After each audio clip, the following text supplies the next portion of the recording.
ಅವತ್ ರಾತ್ರಿ ಎಂದಿನಂತೆ ಆ ಯುವಕ ತನ್ನ ಖಡ್ಗನ ಶಾರ್ಪ್ ಮಾಡ್ತಾ ಇದ್ದ, ರಿಪೇರ್ ಮಾಡ್ತಾ ಇದ್ದ.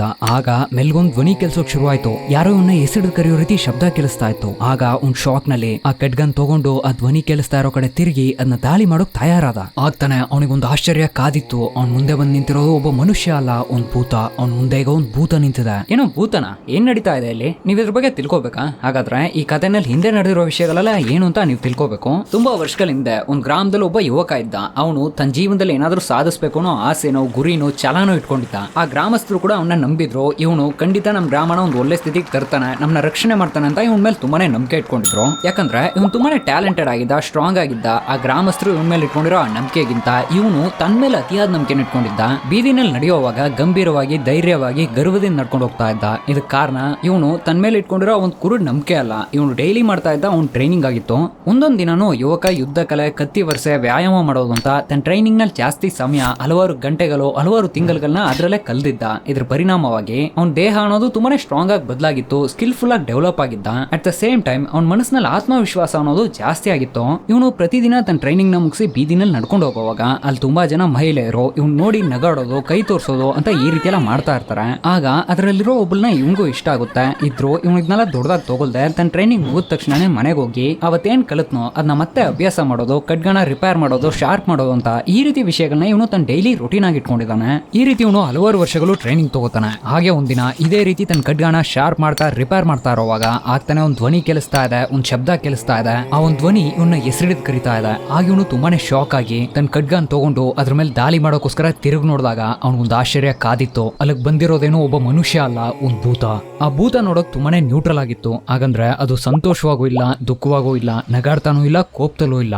ಆ ಭೂತ ನೋಡಿ ಆ ಯುವಕ ಒಂದ್ ಗಂಭೀರವಾದ ಧ್ವನಿನಲ್ಲಿ, ಹೇ ಯಾರ್ ನೀನು, ಏನಕ್ಕೋಸ್ಕರ ಇಲ್ಲಿಗೆ ಬಂದಿದ್ಯಾ, ನಿಂಗೇನ್ ಬೇಕು ಅಂತ ಕೇಳ್ತಾನೆ. ಅದಕ್ಕೆ ಆ ಭೂತ ಹೇಳುತ್ತೆ, ನಂಗೇನು ಬೇಡ ಕಣಪ್ಪ, ನನ್ನ ಹತ್ರ ಒಂದ್ ಪವರ್ ಇದೆ, ಅದನ್ನ ನಿಂಗೆ ತೋರ್ಸೋಕೋಸ್ಕರನೇ ಇಲ್ಲಿಗೆ ಬಂದೆ ಅಂತ. ಆ ಇವನು ತುಂಬಾನೇ ಆರ್ವದಿಂದ, ಏನು ಪವರ್, ಅದೇನ್ ಪವರ್ ಅಂತ ನಂಗೂ ತೋರ್ಸು ಅಂತ ಕೇಳ್ತಾನೆ. ಅದಕ್ಕೆ ಆ ಭೂತ ಹೇಳುತ್ತೆ, ನೀನ್ ನೋಡ್ಬೇಕು ಅನ್ಕೊಂಡಿರೋ ಎಲ್ಲದನ್ನು ನನ್ನಿಂದ ತೋರ್ಸಕ್ಕಾಗುತ್ತೆ, ಅದೇ ನಂಗಿರೋ ಸ್ಪೆಷಲ್ ಪವರ್ ಅಂತ.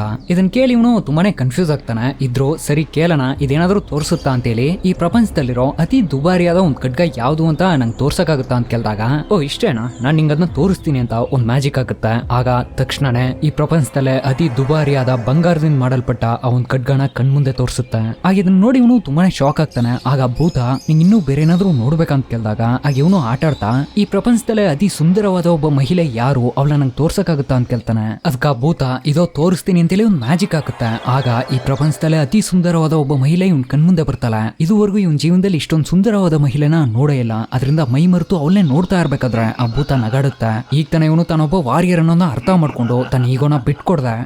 ಸರಿ ಇದೆಲ್ಲ ಇರ್ಲಿ, ಈ ಪ್ರಪಂಚದಲ್ಲೇ ಬಲಿಷ್ಠವಾದ ಒಬ್ಬ ವಾರಿಯರ್, ಒಬ್ಬ ವೀರನ್ನ ನಿನ್ನಿಂದ ತೋರ್ಸಕ್ಕಾಗತ್ತಾ ಅಂತ ಕೇಳ್ತಾನೆ. ಅದಕ್ಕೆ ಆ ಭೂತನೂ ಸರಿ ಅಂತೇಳಿ ತೋರಿಸುತ್ತೆ. ಇದನ್ನ ನೋಡಿ ಇವನು ವಾವ್ ಅಂತ ತುಂಬಾನೇ ಆಶ್ಚರ್ಯ ಪಡ್ತಾನೆ. ಈಗ ಈ ಪ್ರಪಂಚದಲ್ಲೇ ಬಲಿಷ್ಠವಾದ ಒಬ್ಬ ವಾರಿಯರ್ ಒಂದು ಭಯಂಕರವಾದ ರಕ್ಷಾ ಕವಚನ ಧರಿಸಿ ಒಂದು ಭಯಂಕರವಾದ ಖಡ್ಗನ ಇಟ್ಕೊಂಡು ತುಂಬಾನೇ ಗಂಭೀರವಾಗಿ ನಿಂತು ಇವನು ವೀಕ್ಷಣೆ ಕೊಡ್ತಾನೆ. ಇದನ್ನ ನೋಡಿ ಇವನು ಒಂದಲ್ಲ ಒಂದಿನ ಇದೇ ರೀತಿ ಒಬ್ಬ ವಾರಿಯರ್ ಆಗಿ ನಾನು ಬದಲಾಗ್ತೀನಿ ಅಂತ ಇವನೊಳಗಡೆ ಒಂದು ಇನ್ಸ್ಪಿರೇಷನ್, ಒಂದು ಬೆಂಕಿನ, ಒಂದು ಫೈರ್ ನ ಬೆಳೆಸ್ಕೋತಾನೆ.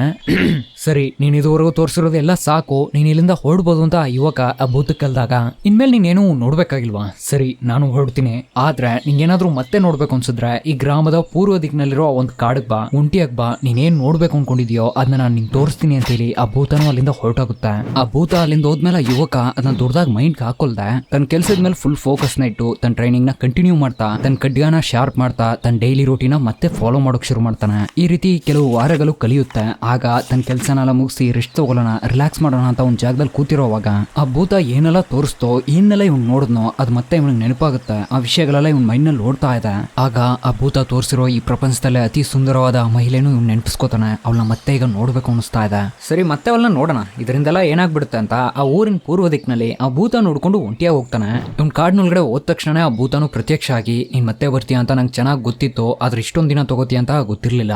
ಸರಿ ಪರವಾಗಿಲ್ಲ, ನೀನೀಗ ಏನ್ ನೋಡ್ಬೇಕು ಅಂತ ಆಸೆ ಪಟ್ಟಿದ್ಯಾ ಕೇಳು, ನಾನ್ ನಿಂಗೆ ಅದನ್ನ ತೋರಿಸ್ತೀನಿ ಅಂತ ಹೇಳುತ್ತಾ. ಇವನ್ ಬಂದಿರೋದು ಆ ಸುಂದರವಾದ ಮಹಿಳೆ ನೋಡೋಕೆ, ಆದ್ರೆ ಅದನ್ನ ಮೊದಲೇ ಕೇಳಿದ್ರೆ ಇವನ್ ಇಮೇಜ್ ಡ್ಯಾಮೇಜ್ ಆಗುತ್ತೆ ಅಂತ. ಈ ಪ್ರಪಂಚದಲ್ಲೇ ಅತಿ ಸುಂದರವಾದ ಒಂದು ಸ್ಥಳ ಯಾವುದು ಅದನ್ನ ನಂಗೆ ತೋರಿಸು ಅಂತ ಕೇಳ್ತಾನೆ. ಅದಕ್ಕೆ ಭೂತನು ಈ ಪ್ರಪಂಚದಲ್ಲಿ ಅತಿ ಸುಂದರವಾದ ಒಂದು ಸ್ಥಳ ತೋರಿಸುತ್ತೆ. ಆಗ ಇವನು ನೋಡಿ ಮತ್ತೆ ಇನ್ನೂ ತುಂಬಾ ವಿಷಯಗಳನ್ನ ನೋಡ್ಬೇಕು ಅನ್ಕೋತಾನೆ. ಇದರಿಂದ ಇತಿಹಾಸದಲ್ಲಿ ನಡೆದಿರೋ ಕಥೆಗಳು, ವ್ಯತ್ಯಾಸವಾದ ವಿಷಯಗಳು ಅಂತ ಇವನೇನೇ ಕೇಳಿದ್ರು ಆ ಭೂತನು ಎಲ್ಲದನ್ನು ಇವ್ನ ಕಣ್ಮುಂದೆ ತಗೊಬಂದು ತೋರಿಸ್ತಾ ಇದೆ. ಇವನ್ಗೀಗ ತನ್ನ ಗೆಳೆಯರ್ ನೆನಪಾಗಿ ಅವ್ರನ್ನ ತೋರಿಸು ಅಂತ ಕೇಳ್ತಾನೆ. ಅದಕ್ಕೆ ಆ ಭೂತನು ಅವರೆಲ್ಲ ಏನ್ ಮಾಡ್ತಾ ಇದಾರೆ ಅಂತ ತೋರಿಸುತ್ತೆ. ಇದರಿಂದ ಅದರಿಂದ ಸಂತೋಷ ಪಟ್ಟು ಇವನೇನಕ್ಕೆ ಇಲ್ಲಿಗೆ ಬಂದೋ ಅವನ್ ಸುಂದರವಾದ ಮಹಿಳೆನೂ ತೋರ್ಸೋಕೆಲ್ತಾನೆ. ಅದು ತೋರಿಸುತ್ತೆ. ಇದನ್ನೆಲ್ಲ ನೋಡಿದ್ಮೇಲೆ ಇವ್ನ ಒಳಗಡೆ ಏನೋ ಒಂದ್ ರೀತಿ ತೃಪ್ತಿ ಉಂಟಾಗಿ ಸರಿ ಇವತ್ತು ಇಷ್ಟು ಸಾಕು, ನಾವೀಗ ಮನೆಗೆ ಹೋಗೋಣ ಅಂತೇಳಿ ಅವತ್ ರಾತ್ರಿ ಮನೆಗೆ ರಿಟರ್ನ್ ಆಗ್ತಾನೆ. ಈ ರೀತಿ ಹಲವಾರು ವಾರಗಳು ಕಲಿಯುತ್ತೆ. ಆಗೊಂದಿನ ಇವ್ನ್ ಟ್ರೈನಿಂಗ್ ತಗೋತಾ ಇರೋವಾಗ ಇವತ್ತು ಈ ಟ್ರೈನಿಂಗ್ ನ ಬೇಗ ಮುಗಿಸಿ ಅಲ್ಲಿ ಹೋದ್ರೆ ತುಂಬಾ ವಿಷಯಗಳನ್ನ ನೋಡ್ಬೋದು ಅನ್ಕೋತಾನೆ. ಅದರಿಂದ ತನ್ನ ಟ್ರೈನಿಂಗ್ ನ 1 ಗಂಟೆ ಟೈಮು ಮುಂಚೆನೆ ಮುಗಿಸಿ ಬೇಗ ಕಾಡ್ಗೋಗಿ ಆ ಭೂತ ನೋಡ್ತಾನೆ. ಆ ಭೂತ ನೋಡಿ ಇನ್ನೂ ತುಂಬಾ ವಿಷಯಗಳನ್ನ ತೋರ್ಸು ಅಂತ ಕೇಳ್ತಾನೆ. ಅದು ತೋರಿಸುತ್ತೆ. ಇದನ್ನೆಲ್ಲ ನೋಡಿ ಒಂದೊಂದ್ ದಿನ ಇವನು ತೃಪ್ತಿ ಪಡ್ತಾ ಇರೋವಾಗ ಹಾಗೆ ಒಂದಿನ ಆ ಭೂತ ಇನ್ಮೇಲೆ ನಿನ್ನ ನೋಡೋಕೋಸ್ಕರ ಕಾಡ್ಗೆಲ್ಲ ಬರ್ಬೇಕಾಗಿಲ್ಲ, ನಿಂಗೆ ಯಾವಾಗ ಅನ್ಸುತ್ತೋ ಅವಾಗ ನೀನೇ ಕರಿ, ನಾನ್ ನಿನ್ ಮನೆಗೆ ಬರ್ತೀನಿ ಅಂತ ಹೇಳ್ತಾ ಈ ಒಂದು ವಿಷಯ ಇವನ್ಗೂ ತುಂಬಾನೇ ಕಂಫರ್ಟಬಲ್ ಆಗಿ ಫೀಲ್ ಆಗಿ ಅದಕ್ಕೆ ಇವನು ಸರಿ ಅಂತ ಒಪ್ಕೋತಾನೆ. ಮಾರನೇ ದಿನ ಒಬ್ಬ ಯುವಕ ತನ್ನ ಟ್ರೈನಿಂಗ್ ನ 2 ಗಂಟೆ ಟೈಮ್ಗೂ ಮುಂಚೆನೆ ಮುಗಿಸಿ ಬೇಗ ಮನೆಗೆ ಬಂದು ಆ ಭೂತ ನೋಡಿ ಅದ್ರ ಹತ್ರ ಇನ್ನು ತುಂಬಾ ವಿಷಯಗಳನ್ನೆಲ್ಲ ತೋರ್ಸೋಕೇಳಿ ಅದನ್ನೆಲ್ಲ ನೋಡ್ತಾ ಎಂಜಾಯ್ ಮಾಡ್ತಾ ಹಾಗೆ ಕೆಲವು ವಾರಗಳು ಕಲಿಯುತ್ತಾ ಹಾಗೆ ಇವನು ಇನ್ನು 3 ಗಂಟೆ ಟೈಮು ಮುಂಚೆನೆ ಬೇಗ ತನ್ನ ಟ್ರೈನಿಂಗ್ ನ ಮುಗಿಸಿ ಬೇಗ ಮನೆಗೆ ಬಂದು ಆ ಭೂತದ ಹತ್ರ ಇನ್ನೂ ತುಂಬಾ ವಿಷಯಗಳನ್ನ ತೋರ್ಸೋಕೇಳಿ ಅದನ್ನ ಮತ್ತೆ ನೋಡೋಕ್ ಶುರು ಮಾಡ್ತಾನೆ. ಇದರಿಂದ ಇವನ್ ಡೈಲಿ ರೊಟೀನ್ ಅನ್ನೋದೇ ಬದಲಾಗಿ ಈ ನೋಡೋದು ಅನ್ನೋ ಒಂದ್ ವಿಷಯ ಒಂದು ಹೊಸ ಹ್ಯಾಬಿಟ್ ಆಗಿ ಒಂದು ಹೊಸ ರೊಟೀನ್ ಆಗಿ ಬದಲಾಗ್ಬಿಡುತ್ತೆ. ಅವನು ಅವ್ನಿಗಿಷ್ಟ ಇರೋ ಎಲ್ಲಾ ವಿಷಯಗಳನ್ನ ನೋಡಿದ್ರು, ಹಾಗಂದ್ರೆ ಅವ್ನಿಗಿಷ್ಟ ಇರೋ ಸುಂದರವಾದ ಮಹಿಳೆಯರನ್ನ ನೋಡಿದ್ರು. ಅಟ್ ದ ಸೇಮ್ ಟೈಮ್ ಅವ್ನ ಏನಾಗ್ಬೇಕು ಅನ್ಕೊಂಡೋ, ಹಾಗಂದ್ರೆ ಅವನೊಬ್ಬ ಪವರ್ಫುಲ್ ವಾರಿಯರ್ ಆಗ್ಬೇಕು ಅನ್ಕೊಂಡಲ್ಲ, ಅದನ್ನು ಅವನು ಮತ್ತೆ ನೋಡೋಕ್ ಶುರು ಮಾಡ್ದ. ಅವ್ನು ಏನಾಗ್ಬೇಕು ಅನ್ಕೊಂಡೋ ಅದಕ್ಕಾಗಿ ಟ್ರೈನಿಂಗ್ ನ ಇಷ್ಟು ದಿನ ಮಾಡ್ತಾ ಬಂದ.